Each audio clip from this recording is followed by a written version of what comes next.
Portanto, olha, muito boa tarde a todos, por virem hoje cá ouvir a nossa é a 12ª Conversa com Saber. As Conversas com Saber tiveram início em 2017, em julho, e o ano passado tivemos uma, não conseguimos ter mais, e este ano esta é a nossa primeira Conversa com Saber, que é dedicada ao Dia da Mulher, e temos hoje a doutora Joana Nascimento e a doutora Fanny Fernandes, que nos vem falar sobre o pesadelo cor-de-rosa alusivo à violência doméstica. Portanto, eu vou passar a palavra à doutora Fanny, não é? Primeiro? Sim. À doutora Fanny. Bem-vinda, obrigada. Obrigada. Eu vou só compartilhar aqui a tela.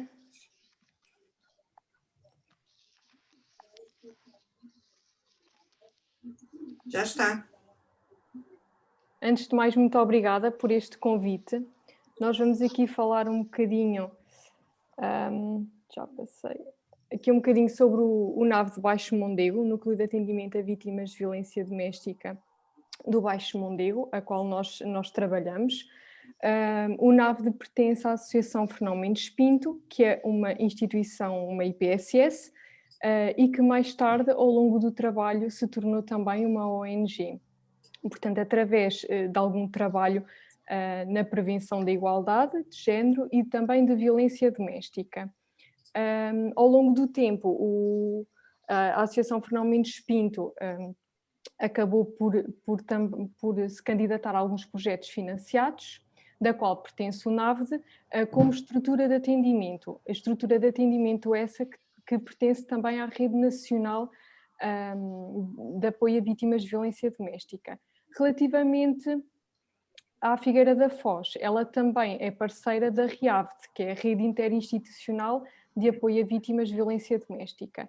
A Associação Fernão Mendes Pinto tem sede em Montemor Velho, onde também atende vítimas, e o território de intervenção estende-se à Figueira da Foz e também Cantanhede e Mira.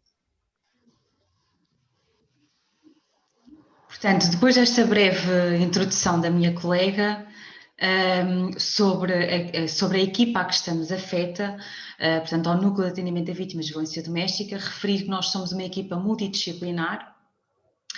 Estou eu e a doutora Fanny como psicólogas e temos um outro colega de criminologia e a nossa coordenadora, que não pode estar presente hoje, da área da sociologia, e atendendo ao dia que estamos a comemorar, parece-me importante dar aqui algumas notas sobre a evolução do conceito de violência doméstica. Peço à colega para passar o diapositivo. E, portanto, a violência conjugal há alguns anos atrás estava inscrita nos códigos de conduta como algo normal. Isto significa, na prática, que a mulher tinha de prestar obediência ao pai e depois ao marido. Esta era uma visão dominante sobre a mulher, não é? O modelo do patriarcado estava ainda mais presente do que está hoje, ele ainda está presente, mas não tanto como no passado, e nós encontrávamos na comunidade e na sociedade uma grande tolerância à violência, e essa tolerância estava legitimada, na própria legislação, uma vez que não existia lei alguma que proibisse um homem de bater na mulher. Entretanto, em 1993, aqui dito por um autor, ele caracteriza, portanto, diz-nos que a violência é algo que ocorre quando um marido, companheiro de facto ou coabitante inflige deliberadamente, portanto, de forma consciente, qualquer dano físico ou emocional sobre a sua esposa ou companheiro.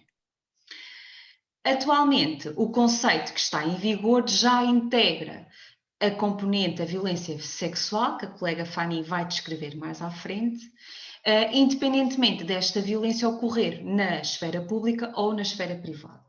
E isto são alterações significativas no que diz respeito ao conceito da violência doméstica, que me pareceu importante salientar hoje, uma vez que estamos a celebrar o Dia Internacional da Mulher e que sabemos que existem ainda várias desigualdades nos papéis da mulher e do homem na sociedade. A violência doméstica é um fenómeno que tem assumido grandes proporções por todo o mundo, contudo começou a ser denunciado somente a partir dos anos 60, 70 pelos movimentos feministas.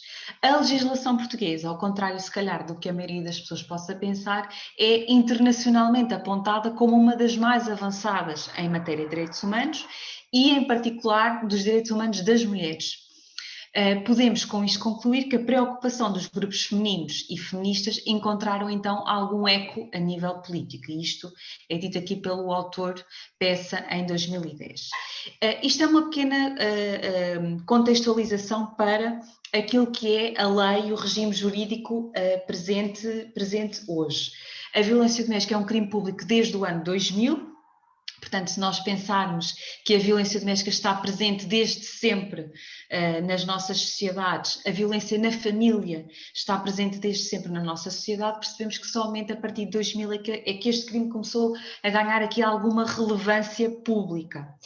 O facto de ele ser de natureza pública significa que não está dependente de queixa, portanto, qualquer um de nós, sejamos técnicos profissionais ou na qualidade de cidadãos, podemos denunciar o crime. E é um dever de todos nós, assim que tenhamos conhecimento que este crime esteja a ocorrer, é um dever de todos nós esta denúncia.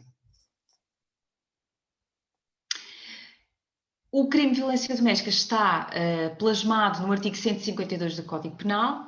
Só para vocês terem aqui uma ideia de que este artigo, portanto, que fala dos maus tratos físicos, psíquicos e também sexuais, abrange uma multiplicidade de relações. Cônjuge ou ex-cônjuge, portanto, quando falamos de uma relação de matrimónio, integra também relações homossexuais, relações de namoro, relações de união de facto, ainda que não exista coabitação no que diz respeito às relações de namoro. Posso dizer-vos que só a partir de 2013, e é uma data bastante recente, é que este artigo passou a contemplar as relações de namoro, porque até 2013 as relações de namoro não eram consideradas, não eram vistas como um possível crime de violência doméstica. Estamos a falar também de progenitor de descendente comum em primeiro grau, portanto, casais que têm filhos comuns. Estamos a falar de vítimas particularmente indefesas, nomeadamente em razão da idade, seja por serem jovens, seja por serem idosos, deficiência, doença, gravidez ou dependência económica que com ele coabite. E, portanto, aqui na linha D é necessário terem atenção que estas vítimas particularmente indefesas com estas características devem estar em coabitação com os alegados agressores ou agressoras. E estamos aqui a falar de uma moldura penal de 1 a 5 anos. Daquela que é a nossa experiência de trabalho, e penso que a colega Fanny concordará comigo de certeza absoluta, nós percebemos que as penas de prisão efetivas são muito raras de acontecer. A nossa realidade de trabalho diz-nos que a maior parte das penas são suspensas, portanto, há um julgamento, há uma condenação, mas essa condenação culmina numa pena suspensa ou numa outra figura jurídica que é a suspensão provisória do processo.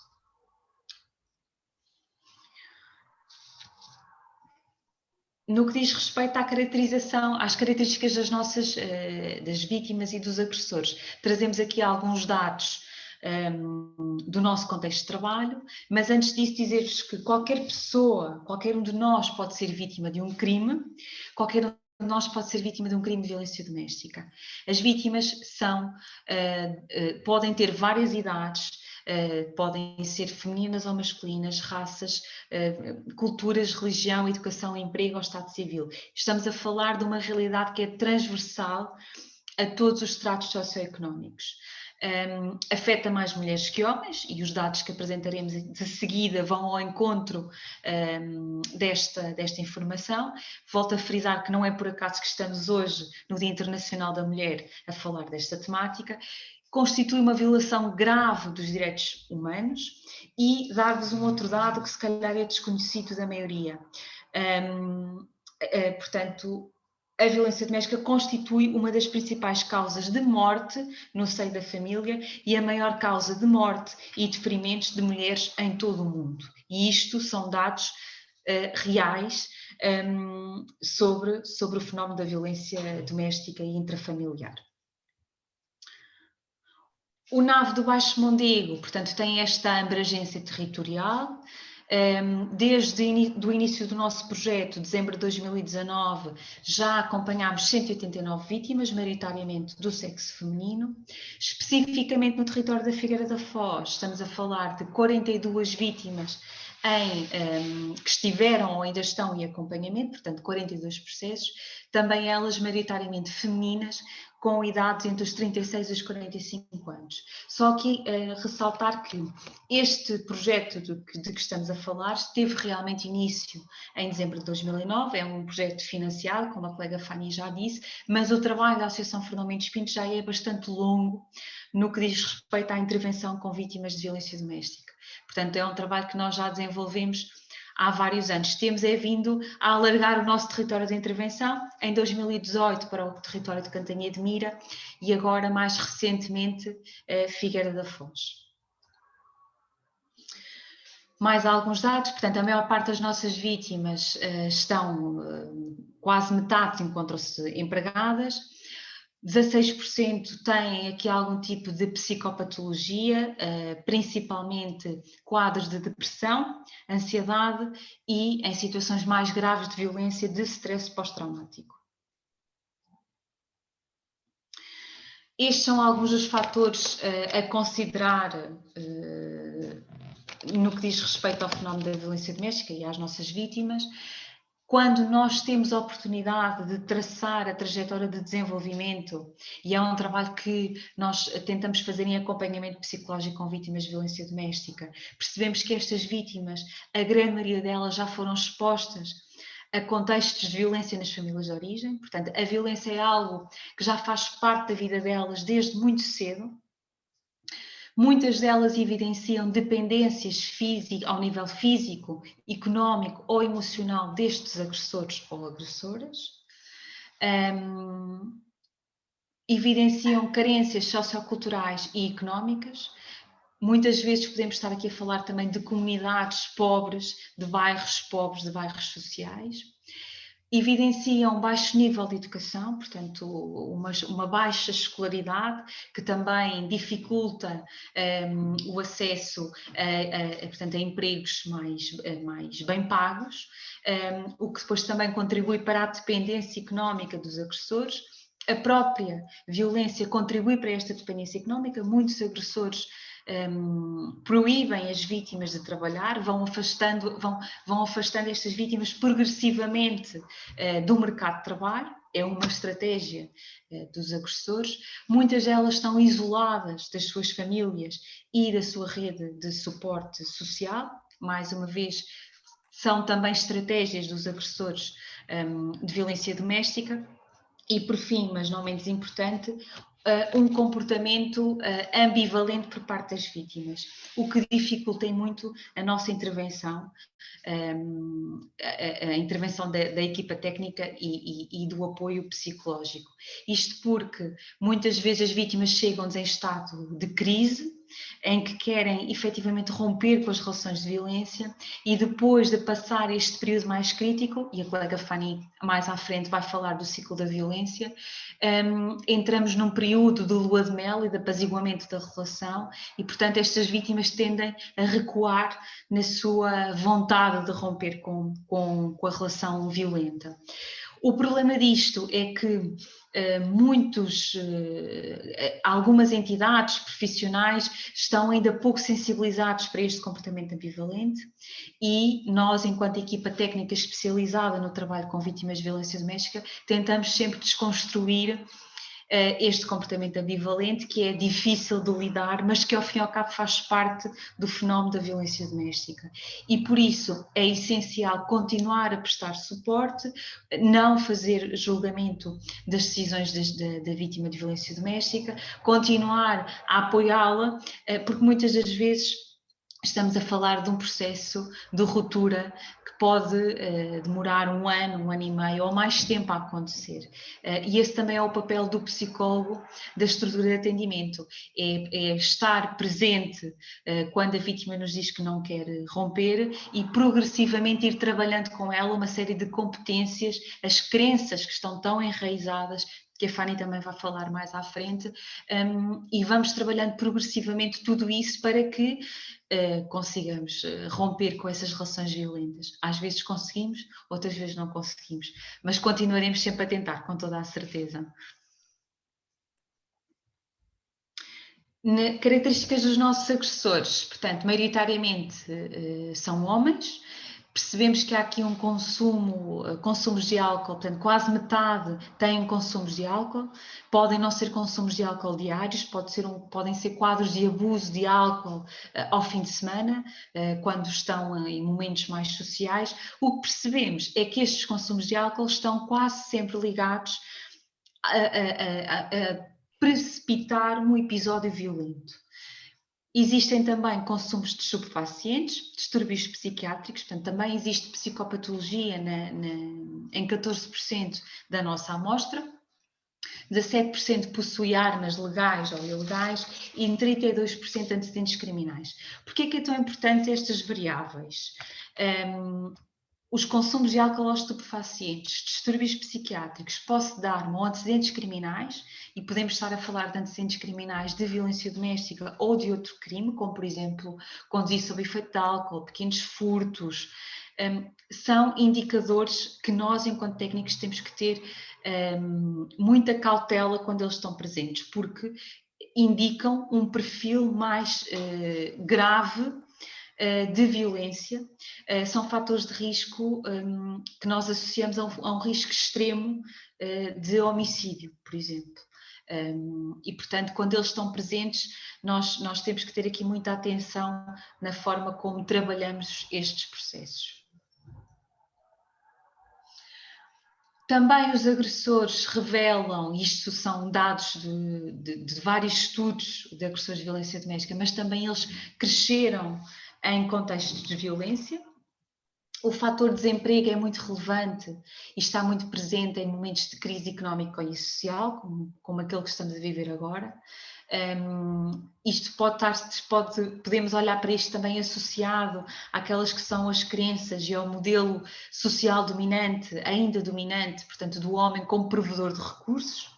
E, portanto, se há uma situação de desemprego, há uma maior instabilidade familiar, há um maior stress junto destes agressores e, portanto, é encarado como um fator de risco elevado. Estes agressores ou agressoras têm personalidades imaturas ou antissociais. Isto na prática significa uma baixa tolerância à frustração, uma dificuldade muito grande em falar sobre emoções, em gerir emoções, uma grande vulnerabilidade ao stress. Têm comportamentos aditivos, como já vimos, e também carências socioculturais e económicas. Podemos então ver que na violência doméstica existem diversos tipos de violência, sendo que a física é qualquer conduta que ofenda de forma deliberada o corpo da vítima para causar dor ou lesão física. Falamos em dar chapadas, murros, pontapés, puxões de cabelo, mas não só. Também é considerado aqui impedir que a vítima seja sujeita a tratamentos ou que obtenha a medicação necessária para aliviar essas lesões. A psicológica, como qualquer conduta que atente contra a integridade psíquica e emocional da mulher, manifesta-se através de ameaças à própria vítima ou então aos filhos, quando eles existem, magoar os animais de estimação da vítima, humilhar a vítima e perseguir também a vítima. Outro tipo de violência é também muitas vezes vista a económica e financeira, que consiste na privação intencional e sem justificação legal de recursos para o bem-estar da mulher e dos filhos, mulher ou homem vítima. Controlar o ordenado do outro, recusar dar dinheiro, ameaçar retirar o apoio financeiro ou então burlar a vítima. Em contextos sociais também existe violência, impedir que a vítima visite familiares ou amigos, impede-a inclusivamente de ter qualquer tipo de trabalho, muitas das vezes, difamar também a vítima, ou cortar o telefone ou controlar de certa forma as chamadas telefónicas. Também, por fim, existe a violência sexual. O abuso sexual implica impor à vítima, pela força ou pela intimidação, que ou a companheira tenha relações sexuais também elas desprotegidas, ou então que possa ter relações sexuais com outras pessoas. É importante que se sublinhe aqui que a violência sexual muitas das vezes não é vista pelas vítimas como sendo violência, porque elas são casadas e, portanto, consideram que é um dever, uma obrigação ter esses atos sexuais. O nosso trabalho é muito focado na rede.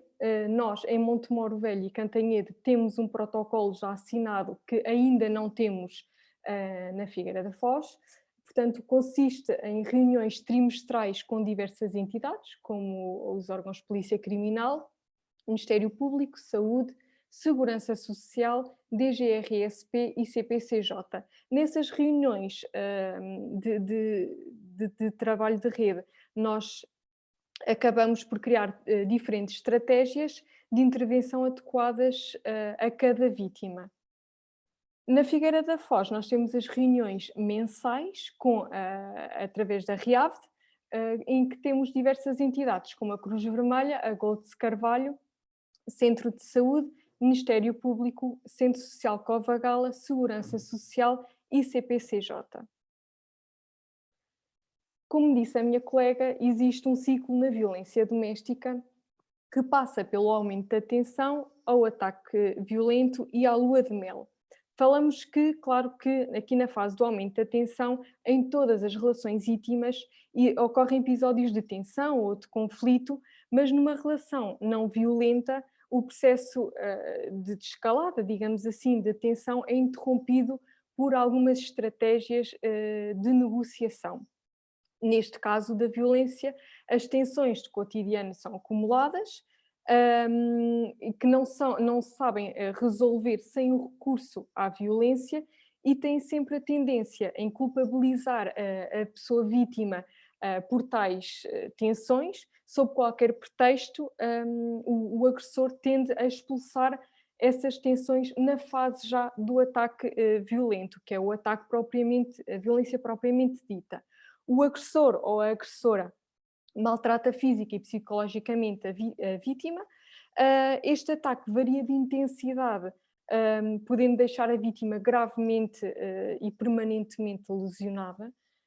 O agressor ou a agressora tende a invocar razões, desculpas para justificar as suas ações e tende a atribuir a culpa da vítima através de processos de racionalização, como, por exemplo, foi ela que me provocou, ou vê o que tu me obrigaste a fazer, e posteriormente a isso, há a fase do lua de mel ou fase de apaziguamento, onde o agressor ou a agressora, depois de ter violentado a vítima, manifesta arrependimento e recorre aqui a promessas de não voltar a ser violento, para reforçar o seu pedido de desculpas. Trata a vítima com mais atenção, com mais carinho, leva jantares, oferece um ramo de flores, fazendo-a sempre acreditar que aquele foi um ato sem exemplo, ou quando não é a primeira vez, que esse foi o último ato onde ele se descontrolou, ele ou ela, e que tudo vai mudar a partir dali, o que também traz à vítima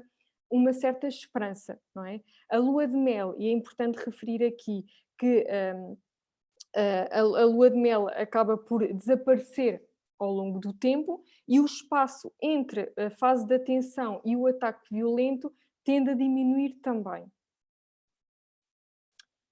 É importante aqui falar que esta oscilação comportamental do ou da agressora constitui um dos fatores também que dificultam esta ruptura, tal como a minha colega Joana referiu, por parte da vítima, fazendo-a, claro, acreditar que existe o amor na relação e a possibilidade também de mudança.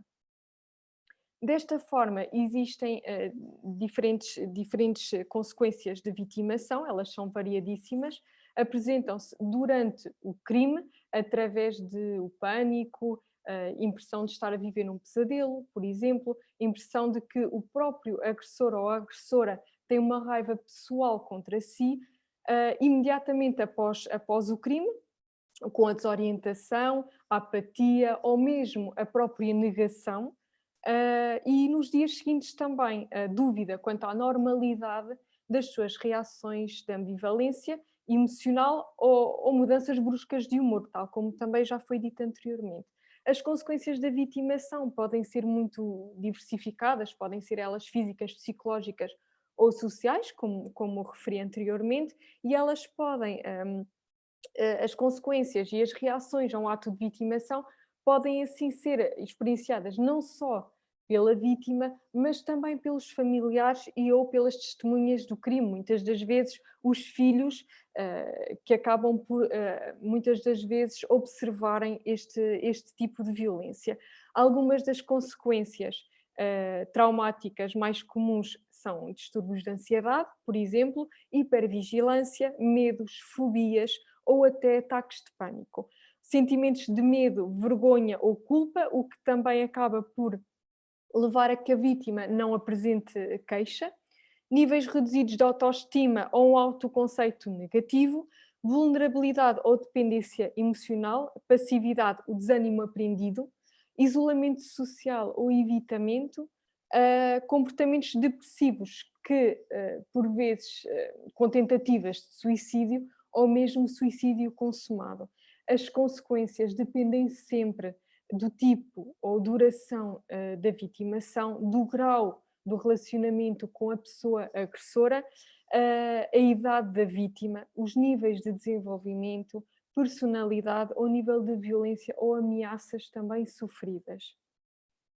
Temos aqui alguns fatores a considerar, como a visão tradicionalista em relação aos papéis de género. Claro que nós, enquanto estrutura de atendimento, temos mais vítimas mulheres e, portanto, é muito visível a mulher a normalizar a submissão ao homem, a recusar a ideia de fracasso conjugal, o divórcio é inaceitável, fraco suporte familiar, claro que muitas vezes criado também com estratégias de manipulação por parte do agressor, esta violência social anteriormente referida, e a própria aceitação cultural da violência, as pessoas que veem e não interferem, ou por outro lado a comunicação social que tem sempre tendência a romantizar este crime como crime passional. Vamos agora também dar espaço a que vocês possam colocar dúvidas, desculpem, e fazer algumas perguntas. E também nós, já queria aproveitar aqui este bocadinho, temos um inquérito, uma ficha de avaliação que também gostaríamos que respondessem. Vou colocar, enquanto vocês também fazem as perguntas, vou colocar no bate-papo para preencherem. Esta avaliação é muito importante para nós melhorarmos as nossas ações e também para termos algum feedback de como melhorar e que ações podem ser dadas ou que gostariam que fossem abordadas. Vou então interromper aqui o compartilhamento. Muito obrigada, foi muito elucidativo. Obrigada a nós pelo convite. Agora estamos à espera de questões. Sim, agora podem desligar os microfones e podem pôr questões um de cada vez, faz favor, senão tem que se inscrever aqui no bate-papo. Já temos aqui uma mão no ar, da Filipa Almeida. Força, Filipa. Ai não, foi sem querer. Pois é. Ai, uma salva de palmas, desculpe, tem razão. Eu é que achava que era um dedo no ar. Muito bem. Já agora vou aproveitar para... Posso falar? Pode sim, estou a ouvir. Boa tarde mais uma vez, parabéns à SMS por mais uma palestra e parabéns às palestrantes por um tema sempre muito, infelizmente, presente e muito interessante. E gostaria de colocar uma questão que por acaso foi noticiada hoje a estas duas jovens, porque o futuro de facto e toda Toda esta problemática agora passará muito por uma camada mais jovem de conseguir também implementar medidas junto especialmente das escolas, penso eu, e dos jovens, porque não é em casa que estes ensinamentos se conseguem obter, infelizmente, porque o espectro da sociedade é tão diverso que não é possível. Hoje ouvi uma notícia em que a maioria dos juízes homens, e perdoem-me os senhores que estão a ouvir a palestra, que era, de certa forma, mais brando quando da sentença para com os agressores em relação às mulheres. Portanto, juízes homens dariam, portanto, penas mais brandas aos agressores.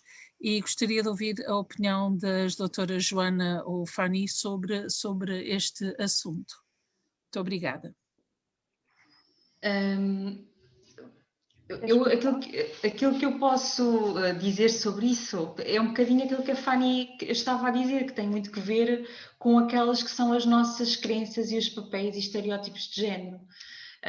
Todos nós os temos e, portanto, é muito possível que na magistratura eles também estejam ainda muito presentes.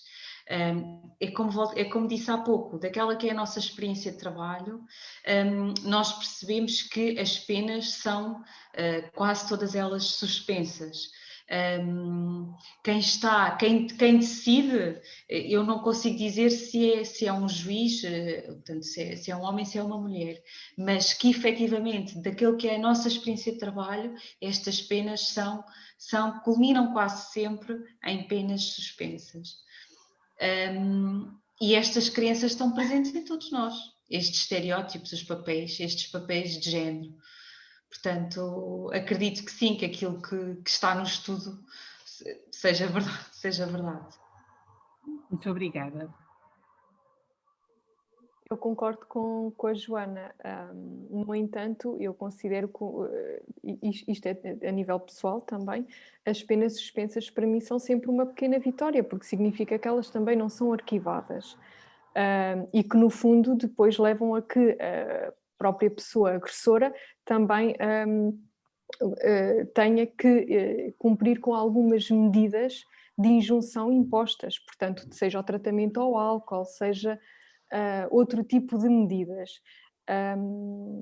Eu acho que o pior cenário sempre é o arquivamento, por falta de prova.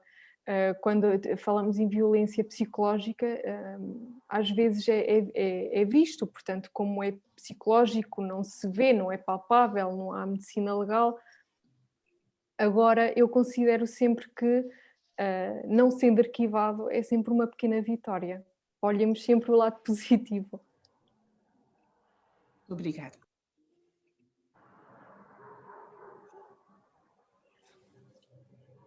Alguém tem mais questões? Testemunhos? Eu posso Podem fazer desligar uma. os microfones. Eu posso fazer uma, se me estiverem a ouvir bem. Sim. Olá a todos, boa tarde. Tarde. Gostei bastante da vossa apresentação.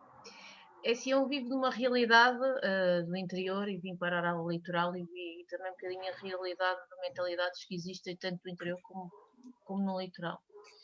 E dada, infelizmente, a presença, algo que eu tive muito próximo nessa realidade, eu faço esta pergunta.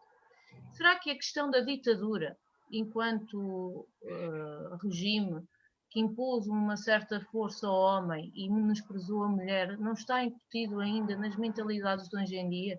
Será que a cultura, a literacia não é importante também educar as mulheres neste aspecto? Porque eu acho que o problema aqui tem muito a ver com os valores que ainda persistem na mentalidade das pessoas. Não é uma questão de ir contra a religião nem nada, mas muita gente, eu vejo muita violência doméstica escondida, e é quando disse uma coisa muito importante, as pessoas veem, ouvem e fazem de contas que não veem nada. Eu acho que a nossa sociedade precisa de ser trabalhada. E se nós queremos também sair do ranking de um dos piores países da União Europeia nessa matéria em questão criminal. É tudo. Obrigada. Obrigada. Obrigada a nós. Sim, concordamos, estamos de acordo. Eu penso que a Fanny também concordará. O trabalho a ser feito deve ser feito desde mais cedo possível, e as escolas têm um papel muito importante quando trabalham questões, por exemplo, relacionadas com a igualdade de género.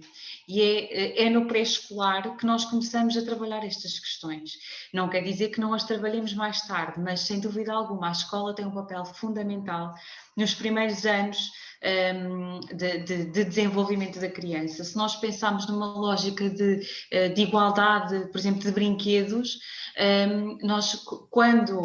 já aí nós estamos a trabalhar questões relacionadas com a igualdade de género. E, portanto, é essa igualdade de género que depois no futuro vai permitir que nós tenhamos relações, nos relacionemos de forma mais saudável e funcional com o outro, ou com o parceiro ou com a parceira.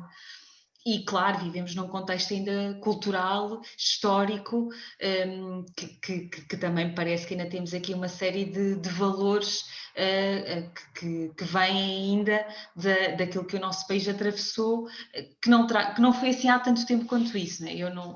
Eu não vivi nesse tempo, mas conseguimos perceber todos que não foi assim há tanto tempo quanto isso. E temos gerações que ainda vivem em função desse conjunto de valores. Eu concordo com a Joana, acho que a prevenção e ações de sensibilizações aqui são muito importantes, e lá está, quanto mais novos melhor. Nós temos tido na Figueira da Foz, ainda agora tivemos sobre outro tema, foi tráfico de seres humanos, e temos pedidos para essas ações de sensibilização que nós achamos que são muito boas, e o feedback também que depois temos por parte dos alunos é muito bom, e queremos sempre acreditar que que a mensagem que é transmitida, que é bem recebida. Agradeço a explicação. Também deixo aqui uma sugestão, já agora que estamos a falar deste assunto. Quando vocês fizeram mais ou menos um estudo estatístico de quem seriam as vítimas, e vi pessoas por volta dos 30 e pouco aos 40 e tal, é um bocadinho contrassenso quando estamos a falar que isto já foi pós 25 de Abril, não é? Já estamos a geração da democracia. Não acham um bocadinho contraducente pessoas que já não tiveram essa ditadura enraizada, continuarmos a levar o que os nossos pais e os nossos avós sofreram? Também pode ser fruto dessa passagem, dessa informação dentro da própria casa, que sei que o é, mas acho que nós estamos atrasados, e acho que a associação, não é por acaso estamos a fazer este workshop, este webinar, esta apresentação online, para também desmistificar, mas também sensibilizar que a cultura, a literacia é muito importante para ultrapassarmos este paradigma que nunca mais acaba. Cada vez mais se ouvem problemas no namoro desde os 18, acho que é contraducente, já passaram 40 anos, e acho que nós não estamos a formatar para evoluirmos nesse sentido, pelo contrário, parece que estamos a regredir. E deixo essa sugestão para explorarem porque é que estas gerações, em vez de estarem a ultrapassar esse problema, que deveria ser mais ligado aos nossos avós, aos nossos pais, continuam sistematicamente a continuar. E eu também já tive fruto de uma má relação muito ligada à própria mãe. Portanto, acho que há aqui um problema muito grave na sociedade, que é também a cultura, e também trabalhar a parte. Também as próprias mulheres também deviam, se calhar, melhorar essa parte, porque muitas das vezes o problema da violência doméstica também por trás também está a própria mulher. Pode ser, não quero ferir suscetibilidades, mas também está muito ligado à família. Com licença. Obrigada. Obrigada. Eu fiquei sem perceber, desculpe, se era só uma reflexão. Sim, é uma reflexão, mas também perceberem porque é que pós 25 de Abril, porque eu dei uma sugestão que poderia ser também do problema dos valores que vinham enraizados na altura do Estado Novo, mas porque é que esta geração pós 25 de Abril foi aberta a tudo, continua com problemas de violência doméstica em casa? Tem a ver com as mães? Tem a ver com os valores que ainda foram passados de mãe para filho ou de avô para neto? Tem a ver com isso? Ou é alguma má educação, não é má educação porque cada caso é um caso, mas ou será alguma informação que ainda estamos a passar mal aos filhos? Sei que me entende. Há dois fatores que eu acho que são fundamentais de perceber. O primeiro tem que ver com o modelo ecológico da violência. Por acaso nós não trouxemos aqui para a nossa apresentação, pensámos nisso, mas depois acabámos por não trazer. E que na prática significa que há uma interação de fatores de ordem relacional, social, comunitária, cultural. E, portanto, nós temos que olhar sempre, não podemos olhar só num prisma, há sempre várias variáveis em interação. De ordem comunitária, por exemplo, comunidades violentas, estar inseridos em famílias violentas, a relação entre pares também ela ser de cariz violento. O segundo fator, a segunda variável fundamental é a chamada transmissão intergeracional da violência. Isto significa que o ser humano, quando se desenvolve-se sempre por imitação, por modelamento, não é? Nós aprendemos a andar, a falar, porque imitamos o adulto, mimetizamos o comportamento. E nesse sentido, se nós estamos inseridos em famílias, em contextos que legitimam essa violência, mais facilmente eu irei reproduzir no futuro, nas minhas relações, eu vou espelhar esse comportamento violento. Isto são duas questões centrais, na minha perspectiva, que de alguma forma justificam, entre aspas, desculpem, se calhar não é a palavra mais adequada, mas que de alguma forma dão resposta à questão que a Sónia levantou. O modelo ecológico como uma interação de fatores e a transmissão intergeracional da violência.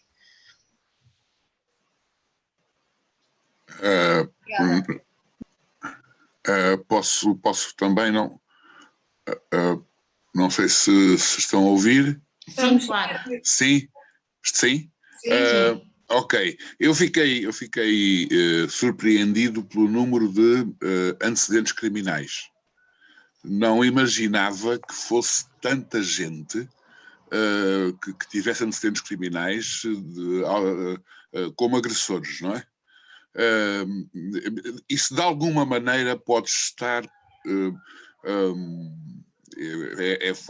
foi uma ligação que eu fiz.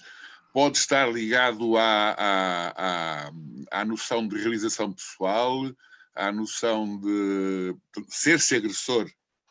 Pode estar ligado a essa noção de realização pessoal, de não se sentir bem consigo mesmo, de ser indeciso, de ser, isto é, de ter uma personalidade não completa, digamos assim. Na medida em que também os criminosos, por regra, têm problemas desse tipo, não é? Portanto, afirmam-se pelo crime em vez de se afirmarem por outro tipo de ações. Eu não sei se a Fanny quer responder, senão eu posso também dizer alguma coisa sobre isso. Os antecedentes criminais, pelo menos dos nossos agressores, vamos chamar assim, não são só de violência doméstica, portanto têm antecedentes criminais, seja por furto, por venda de estupefacientes, por exemplo, entre outros. Há alguns, sim, que já foram agressores de outras companheiras e que agora, nestas novas companheiras, também estão a ser agressores. Claro que existem aqui traços de personalidade que podem ser vistos, não é, como indicadores ou de manutenção, no fundo, da violência. Os consumos, eu acredito que os consumos de álcool podem ser desinibidores, porque o traço já lá está, não é? Exatamente. A maior parte dos agressores, pelo menos é isso que a investigação nos diz, não têm psicopatologia. Isto significa que o comportamento violento está assente, como a Fanny estava a dizer e bem, está assente em determinadas características de personalidade e determinadas crenças sobre... Exatamente, sobre o mundo, o outro, a relação, a parceira, aquilo que é o amor. Portanto, não estamos a falar de indivíduos ainda que nós tenhamos alguma percentagem com psicopatologia, mas a grande maioria dos agressores não tem psicopatologia. Tem um conjunto de valores sobre aquilo que é uma relação afetiva que passa pela violência, pela relação violenta. E a relação social dos agressores, a relação social, portanto, eles são aceitos socialmente, saibam as pessoas ou não, que eles são agressores domésticos, não é? Maioritariamente eles são vistos como bons homens na comunidade, portanto, aquele que ajuda o próximo, aquele que é muito boa pessoa, não é? No fundo, dentro de casa, acaba por depois por ter estas reações à frustração, não é? E acaba por tornar-se violento. Mas na comunidade não é visto como tal. E há diferenças... Diga. Não, só ia continuar a que vocês estavam a dizer. Será que isso também nos está muito ligado à saúde mental, um bocado menosprezada na nossa sociedade?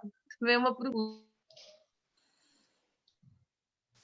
À saúde mental, sim, está tudo muito interligado, não tenho dúvidas, mas como disse há pouco, pelo menos é o que os estudos nos indicam. Isto não é um dado nosso, do nosso projeto, mas aquilo que a investigação nos diz é que a maior parte dos agressores não tem psicopatologia, portanto, não tem nenhuma doença mental diagnosticada, não tem nenhum acompanhamento psiquiátrico, tem um conjunto de valores sobre a relação, não é? Portanto, o homem como provedor de recursos, a mulher tem só a função de cuidadora, está circunscrita àquilo que é o espaço doméstico. O homem é que vai para o espaço público, é que vai ganhar o dinheiro fora de casa e, portanto, está sempre num conjunto de valores e de crenças estereotipadas entre aquilo que é o papel da mulher e do homem. E será esta o principal fator que precipita depois as relações violentas. Não será único, com toda a certeza, como disse há pouco, o modelo ecológico da violência diz-nos que há sempre uma interação de fatores que precipitam as relações violentas. Esse fator de dependência económica existe nos vários estratos sociais ou é só em camadas sociais de estrato mais baixo? Não lhe consigo responder diretamente a essa questão, por um motivo, porque nós, enquanto estrutura de atendimento, prestamos um apoio gratuito e somos procurados, até pela nossa localização, somos procurados principalmente por vítimas com algumas fragilidades económicas, ainda que a maior parte delas estejam empregadas, mas com algumas fragilidades económicas. Por isso não lhe consigo dar uma resposta clara a essa questão, porque aquela que é a nossa realidade de trabalho é esta, portanto, vítimas que estão empregadas, mas que ainda assim têm algumas dificuldades. Por outro lado, existem diferenças no tipo de agressão entre homens e mulheres, isto é, os homens agridem mais fisicamente, digamos, e as mulheres agridem mais psicologicamente, ou não? Ou é tudo igual? Eu posso responder. Pela força física que é mais atribuída ao homem, não é? Sim, os homens tendem a agredir com maior facilidade fisicamente e sexualmente também. As mulheres circunscrevem-se mais à violência, aos maus tratos psicológicos.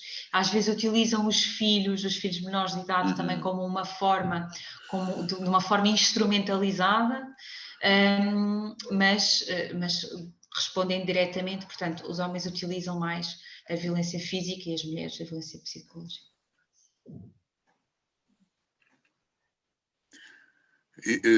Uma outra coisa que me ficou há pouco do debate dos juízes, a reincidência. Existe muita reincidência nos agressores?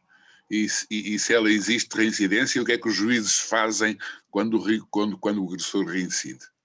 Continuam a aplicar apenas suspensas?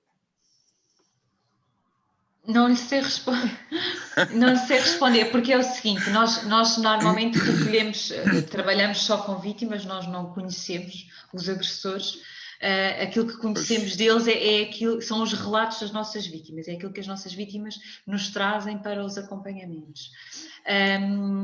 Mas a reincidência, quando há uma reincidência no crime de violência doméstica, nós sabemos que à partida não pode ser aplicada, por exemplo, a suspensão provisória do processo. Ela só pode ser aplicada uma vez. Portanto, se a mesma pessoa pratica o crime 2 vezes e esse mesmo crime é denunciado, a suspensão provisória do processo já não poderá ser aplicada. Portanto, obrigatoriamente terá que haver um julgamento. Se depois há uma condenação ou uma absolvição, isso já são outros 500, como se chama dizer. Mas, pelo menos isto, posso lhe dizer que é o que está portanto, é o que está no sistema jurídico. Sim, sim. E aqui no nosso Baixo Mondego já morreram pessoas por causa da violência doméstica? Vítimas nossas? Sim. Pelo menos eu que estou mais afeta ao nave da Figueira da Foz, sei que não. Não, felizmente. Felizmente, mas não é, digamos, não é um bom sinal. O bom sinal seria não haver violência. Claro. Mas já morreram mulheres aqui na Figueira da Foz vítimas de violência doméstica. Sim, sim. Não que eu acompanhe. Eu quando falo pois, exato. São utentes nossas. Vossas, sim, sim. Peço desculpa que não tinha percebido. Nós tivemos um caso muito grave há uns anos atrás em Montemoro Velho, que foi muito noticiado, que até levou à morte de um GNR do posto de Montemoro Velho. Portanto, morreu a vítima e morreu um GNR e houve um outro guarda que ficou ferido, mas que não morreu. Isto já foi há alguns anos atrás, nem eu nem a doutora Fanis trabalhávamos no NAVD. Foi um caso que, pelo que sei, marcou bastante a comunidade. Mas esta vítima nunca procurou o acompanhamento, nunca procurou a estrutura de atendimento. Ela já existia na altura e nunca procurou.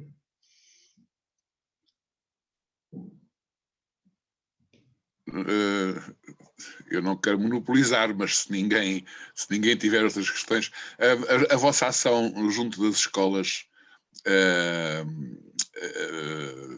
inclui a motivação para a denúncia? Eu digo isto porque a Sónia há pouco falou nas nossas heranças do Salazar e da ditadura. Uma das heranças é que a denúncia é péssima, é muito mal vista e é um horror. É alguma coisa que gente como eu, da minha idade e outros, mantemos essa noção, a denúncia não se faz. No entanto, há coisas como esta, onde a denúncia é essencial. Se vocês fazem isso nas escolas, se motivam à denúncia, e qual é a reação dos miúdos a essa motivação de denúncia?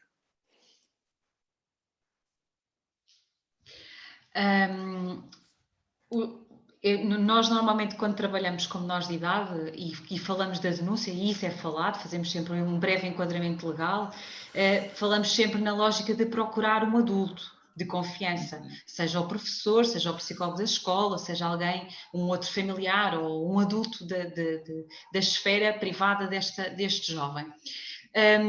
E há um outro instrumento que pode ser muito pertinente para estas crianças, que é o portal da caixa eletrónica, em que isto é possível fazer em anonimato.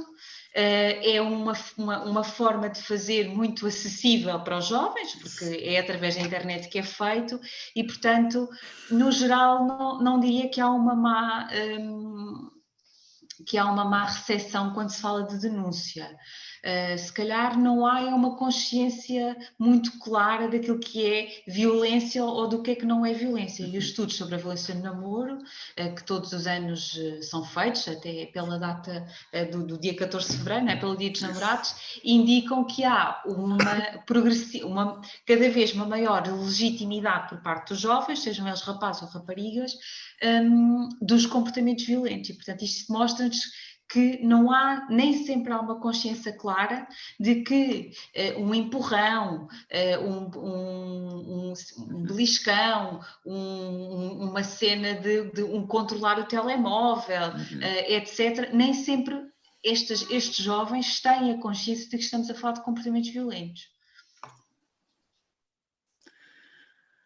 Pois, mas isso se calhar tem a ver também com a própria sociedade, não é? A nossa sociedade está-se a tornar mais violenta, no geral, não é?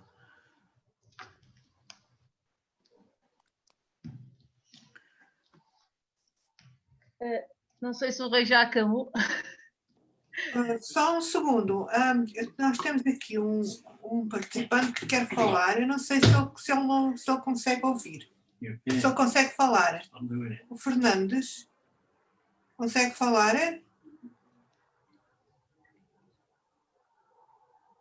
Eu sugeri que escrevesse. Sim, eu já disse isso. Mas ele tem o som ativo. Se calhar mais vale sair e voltar a entrar. Mas ele tem o som ativo.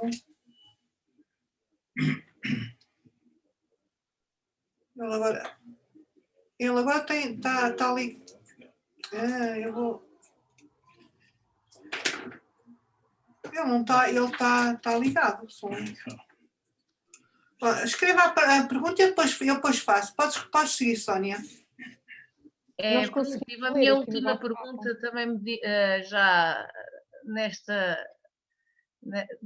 Continuando com o Rei Neves disse, gostaria de perceber se estes parâmetros que vocês aqui mostraram, a doutora Joana e a doutora Fanny, se estes parâmetros têm a ver com a Figueira da Foz, Cantanhede, Montemor o Velho, ou se é a nível nacional? As percentagens, as características... E as variáveis que vocês apresentaram? É do NAV, portanto, Montemor, Figueira e Cantanhede, Barra Mira. Isso era interessante pegarem noutras comissões, porque eu sei que há uma em Torremoncor, uma colega minha faz parte dela, e tentar perceber se elas vão mudando de região para região. Era interessante isso. Até porque eu, como venho do interior, vejo uma maior abertura.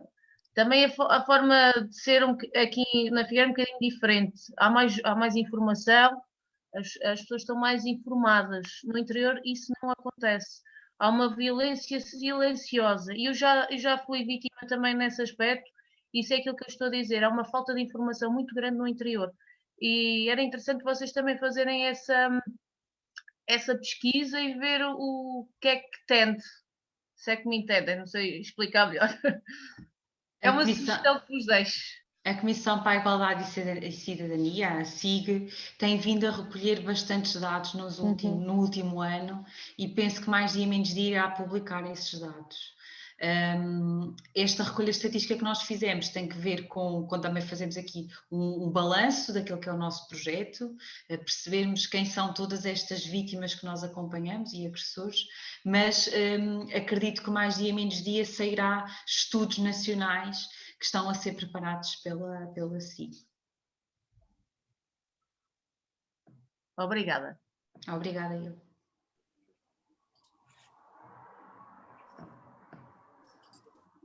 Eu não sei se o Sr. Fernandes vai tentar outra vez. O micro está ligado. Pode ser, nas definições pode estar desligado. Ele aqui a mim mostra-me ligado.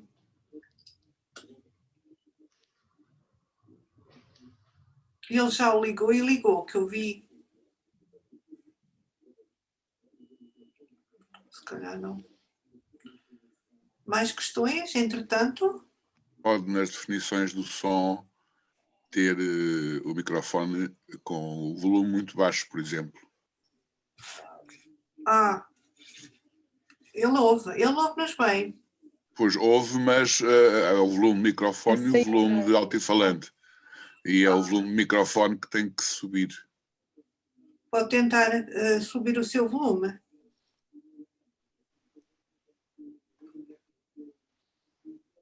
Nós ouvimos muito baixinho, eu acho. Pelo menos há aqui um ruído de fundo. Eu não ouço. Não consigo ouvir.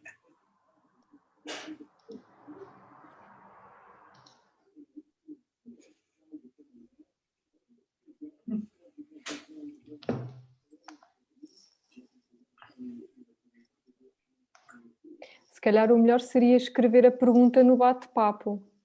Já sugeri, mas não. Isto não dá para dizer o que queria aqui no bate-papo.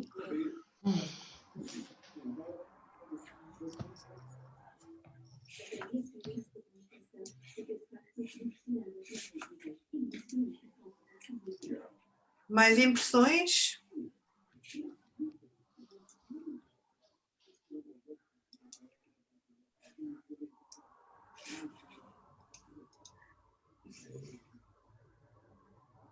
Não se esqueçam de responderem ao questionário, que é importante também. Já tenho aqui o meu pronto para daqui a pouco. Eu agradecia que eu voltasse a enviar aqui para o chat, porque eu tive que sair, não tinha rede e fiquei sem essa informação. Obrigada. Já cá está.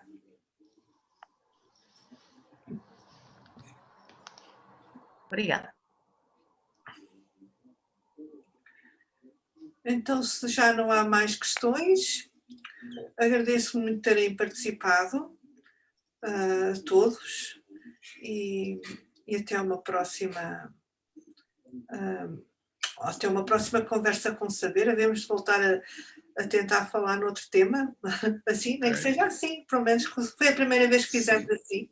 Estávamos um pouco apreensivos, pelo menos eu estava apreensiva aqui deste lado, que tenho estado sempre deste lado, nunca estou daqui deste lado dos bastidores. Acho que correu bem, para já correu bem, e muito obrigado, e que brevemente não se celebre o Dia da Mulher, porque já não é necessário.